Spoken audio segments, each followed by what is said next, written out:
Hello YouTube, this is Morgan, Airspeed Prime here with my next Boruto anime episode review. This one's going to be for episode 38, which is called Formation of the Three-Man Squad.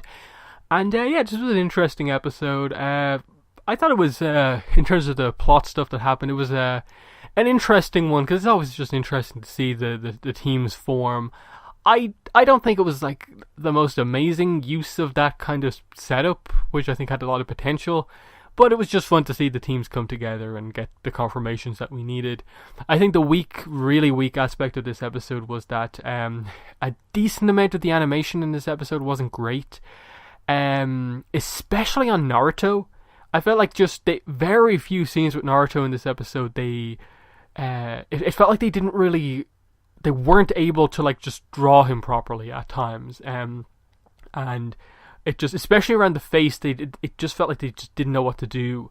So it was very kind of, it stood out a lot in certain scenes with Naruto, and it wasn't amazing in the rest of the episode.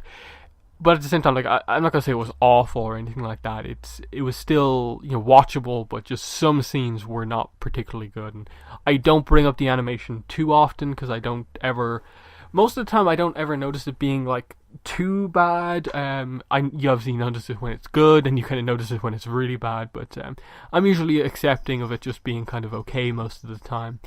So the teams that we got here are Team 5, Denki, Metal, Lee, Iwabe. Made sense, that was the obvious kind of three they were going to go for. They kind of set these three up pretty well over the course of the previous episodes. Team 3, and then later renamed Team 7, Boruto, Mitsuki, Sarada. Again, our main team, it was obviously completely expected, but we'll come back to the whole number of team name switch. Team 10, Inoshika Cho, that was obvious. Team 15, Wasabi, Sumire, and Namida. I think was also, they'd roughly set that one up before, and that one made sense. Team 25, Hoki, Hako, and Renga. With these other last two teams, and Team 40, Enko, Doshu, and Suru, they were just kind of the other remaining 6 members of the class. Hopefully they developed them to some degree over the course of the rest of the series. Hoki's probably the most interesting one, because people are having a lot of theories about, just some of the style that he kind of has going on resembling Kakashi. Is it just him looking up to Kakashi and going that way, or is there any sort of relation or connection at all there? That's what makes him interesting. But that was just, they didn't spend too much time on that. It was just teams were announced, and then the big issue from the episode comes up because Sarada doesn't want to be on the team with Boruto, and then kind of, I think, in response to that, Boruto doesn't want to be on the team with Sarada. I feel it was a little out of place for her to be so against it to the point where she actually wants to submit a formal a formal kind of want to change to Naruto. Just because I felt like, in a way, her goal of like wanting to become Hokage and what happened with her on that arc, I felt like it had sort of calmed Sarada down with regards to how annoying she kind of finds Boruto. Especially, like, obviously we still have to wait for, like, obviously the movie to see the other kind of connection they have with regards to Boruto kind of deciding what he wants to do. But just on Sarada's side, I think we were almost a little bit past this for her character, so why is she going back to double down on that was a bit of a disappointment for me. Because, again, like halfway through the episode, it was so obvious what they were doing that, like, oh, here's the team working together to get to Naruto. But by the time they get to Naruto, of course, they've acted as a team and realized that they work well, so there's no need for them to submit the request.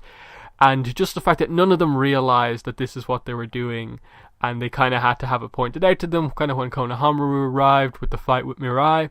And I like that, because they were just, when they were kind of arguing with each other, Mirai had the complete advantage over them. But then when they started kind of like acting more like themselves, I did like that bit of the episode, that just the pointing out by Mitsuki of like, you're kind of cancelling each other out. Like, Boruto, just be your spontaneous self. That's who you are. Don't try and adapt to what Sarada's saying about you.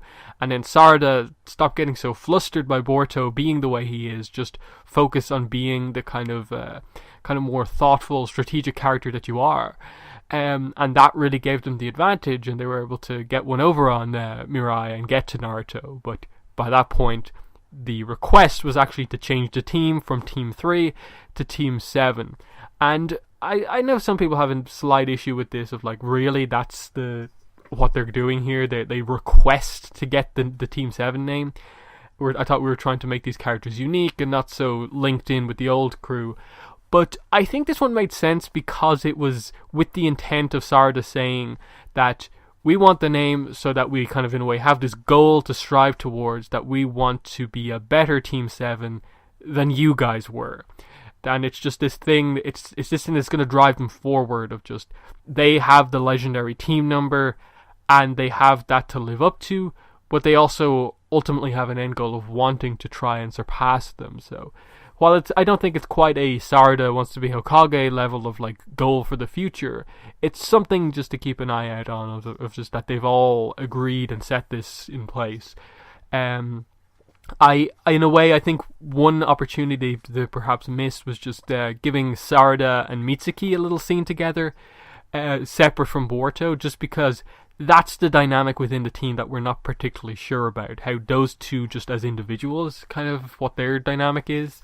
And that definitely needs to be, I think, developed going forward. It obviously wasn't dependent on this being the first episode of them as a team, but I hope as we go on, that's when we can finally get moments between those two that are more meaningful.